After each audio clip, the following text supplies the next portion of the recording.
برادران اسلام، السلام علیکم ورحمۃ اللہ وبرکاتہ۔ آپ تمامی حضرات سے گزارش کی جاتی ہے کہ خود بھی قرآن کریم کی تلاوت، ترجمہ، تفسیر سماعت کیجیے اور اپنے عزیز و اقارب رشتہ دار کو بھی شیئر کیجیے تاکہ آپ اس کے ذریعے صدقہ جاریہ کے مستحق ہو جائیں۔ اعوذ باللہ من الشیطان الرجیم، بسم اللہ الرحمن الرحیم۔ حور مقصورات فی الخیام فبأی آلاء ربکما تکذبان۔ ترجمہ کنز الایمان۔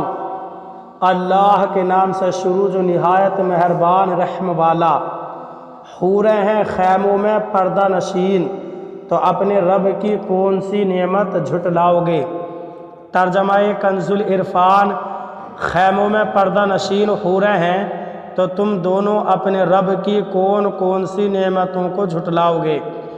حوریں ارشاد فرمایا کہ ان جنتوں میں خیموں میں پردہ نشین حوریں ہیں جو کہ اپنی شرافت اور کرامت کی وجہ سے ان خیموں سے باہر نہیں نکلتیں۔ حضرت انس بن مالک رضی اللہ تعالی عنہ سے روایت ہے، نبی اکرم صلی اللہ علیہ وسلم نے ارشاد فرمایا، اگر جنتی عورتوں میں سے زمین کی طرف کسی ایک کی جھلک پڑ جائے تو آسمان و زمین کے درمیان کی تمام فضا روشن ہو جائے اور خوشبو سے بھر جائے۔ اور حضرت ابو موسیٰ اشعری رضی اللہ تعالی عنہ سے روایت ہے، حضور پر نور صلی اللہ علیہ وسلم نے ارشاد فرمایا، مومن کے لیے جنت میں ایک کھوکھلے موتی کا خیمہ ہوگا، اس کی لمبائی 60 میل ہوگی۔ مومن کے اہل خانہ بھی اس میں رہیں گے۔ مومن ان کے پاس حق زوجیت ادا کرنے کے لیے چکر لگائے گا اور ان میں سے بعض کو نہیں دیکھ سکیں گے۔ فَبِأَيِّ آلَاءِ رَبِّكُمَا تُكَذِّبَانِ، تو تم دونوں اپنے رب کی کون کون سی نعمتوں کو جھٹلاؤ گے؟ یعنی اے جن اور انسان کے گروہ، اللہ تعالیٰ نے وہ نعمتیں پیدا فرمائیں جو تمہارے لیے پردہ نشین اور دوسروں سے چھپی ہوئی ہیں، تو تم دونوں اپنے رب عز و جل کی کون کون سی نعمتوں کو جھٹلاؤ گے؟ لم یطمثہن انس قبلہم ولا جان فبأی آلاء ربکما تکذبان۔ ترجمہ کنز الایمان۔ ان سے پہلے انہیں ہاتھ نہ لگایا کسی آدمی اور نہ جن نے، تو اپنے رب کی کون سی نعمت جھٹلاؤ گے؟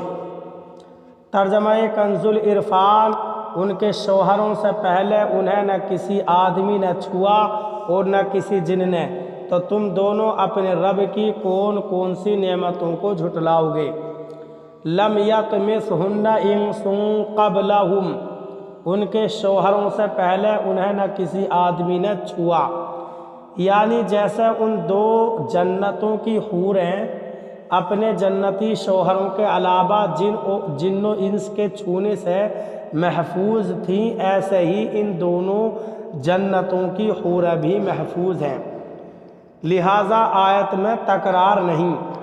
فَبِأَيِّ آلَاءِ رَبِّكُمَا تُكَذِّبَانِ، تو تم دونوں اپنے رب کی کون کون سی نعمتوں کو جھٹلاؤ گے؟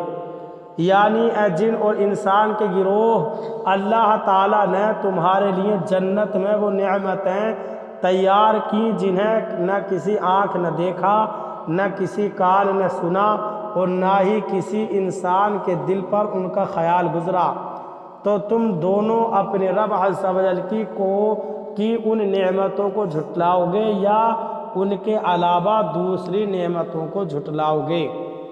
اللہ تعالی ہمیں قرآن کریم پر صحیح معنی میں عمل کی توفیق عطا فرمائے، آمین۔